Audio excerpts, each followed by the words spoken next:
Саламатсыздарбы, кымбаттуу окуучулар. Биология предмети боюнча теле сабагыбызды баштайбыз.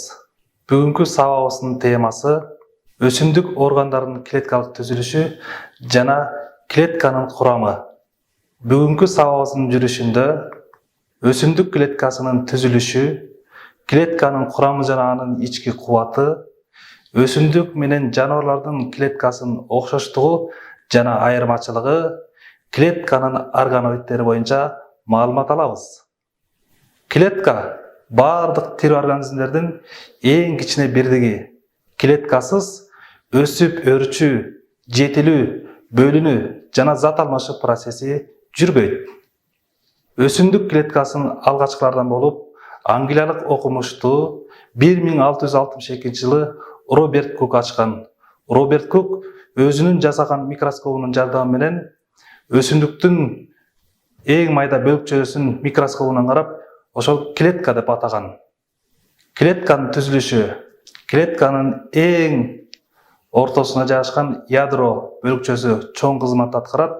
Ядро клетканын так ортосунда жайгашып, бөлүнүү кызматын аткарат. Башкача айтканда, клеткадан дагы бир клетка жаралат. Ядронун ичинде хромосома, ДНК орун алган. ДНК тукум кугуштук маалыматты сактап жана кийинки муунга өткөрүп берүү кызматын аткарат. Молекулалык биология. Швед окумуштусу Йоган Фридрих Мишер клетканын ядросунда нуклеин кислоталар кездешерин ачкан.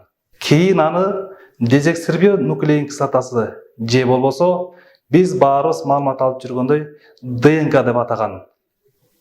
Клетканын функциясы эки кызмат аткарат. Клетканын биринчи функциясы клеткага сырткы чөйрөдөн келген азык заттар, клетканы курулуш материалы менен камсыз кылуу болуп саналат. Ал эми клетканын экинчи функциясы клетканы энергия менен камсыз кылат. Клеткага кандай гана келген заттар болбосун, алар зат алмашуу процесси болуп, кайра бөлүп чыга жөндөмдүү болот. Мисалы, кычкылтек көмүр кычкыл газына, организмдеги органикалык заттар жана минералдык заттар зат алмашуу процесси болуп, клетка тиричилик процессин улантууга натыйжа берет. Клеткага келген заттар биринчилик структура, клеткада белоктор, майлар, углеводдор, глюкоза, липиддер, АТФ жана нуклеин кислоталары тынымсыз синтезделип турат. Клеткада заттардын синтезделиши биосинтез деп аталат. Ал эми клеткага келген заттар белок, аминокислотага, май кислотасына, углевод, глюкозага ажырайт. Клеткага келген экинчилик структура клетканын энергия менен камсыздалышы ар кандай тиричилик процессин жөнгө салат. Клетканын өөрчүшү, өсүшү, жетилиши жана урук таштоо процесси мындан ары да уланат. Клеткада татаал заттар жөнөкөй заттарга ажырап, клетка энергия менен камсыздалат. Клетканы 1665 жылы англиялык окумуштуу Роберт Кук ачкан. Бардык тирүү организмдердин эң кичине бирдиги клеткадан турат деп айткан. Ал эми клетканын ядросунда 1869 жылы ДНК бар деп Фридрих Мишер ачкан. Ал эми 1883 жылы хромосома клетканын ядросуна жайгашкан деп Генрих Вальдеер деген окумуштуубуз изилдеп чыккан.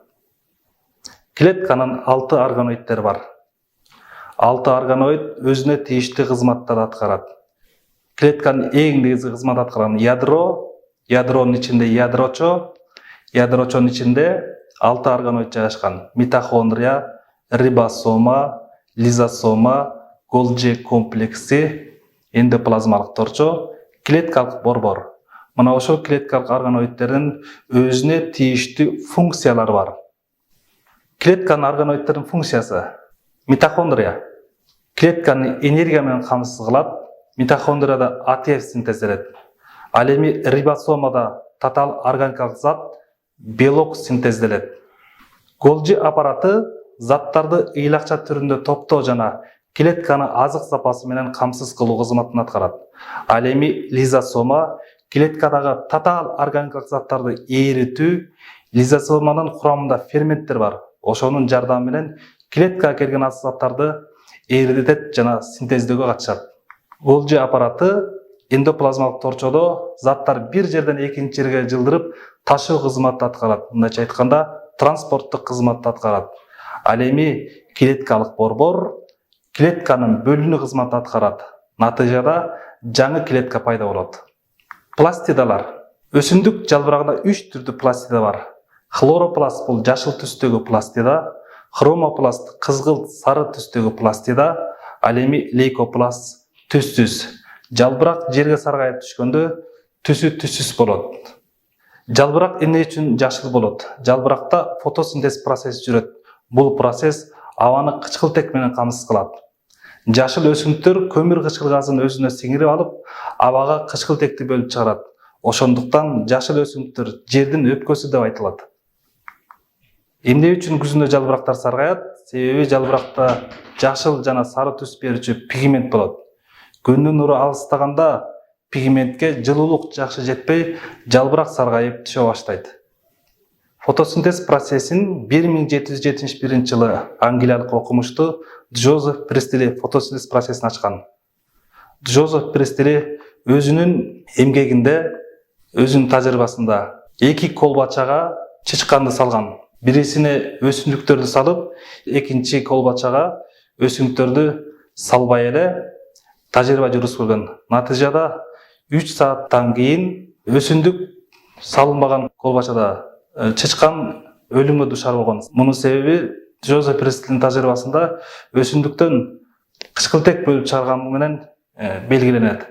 Өсүмдүк клеткасы менен жаныбар клеткасынын айырмачылыгы. Биз өткөндө маалымат болуп кеткендей, өсүмдүк клеткасында пластидалар бар. Ошол себептен өсүмдүк клеткасы жашыл түстө болот. Ал эми жаныбарлар клеткасында пластидалар жок, суюктукан кан айлануу системасы бар.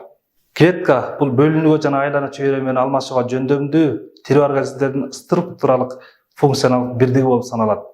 Тирик клеткалардын түзүлүшүн, органоидтерин көбөйүшүн, түзүлүшүн аткарган функцияны изилдөөчү илим цитология деп аталат. Демек, тирүү организмдердин структуралык бирдиги клетка. Клеткасыз тирүү организмдерде өрчүү, өсүү, жетилүү процесси жүрбөйт. Бүгүнкү сабак соңуна келип жетти. Кийинки сабакта көрүшкөнчө сак саламатта калыңыздар.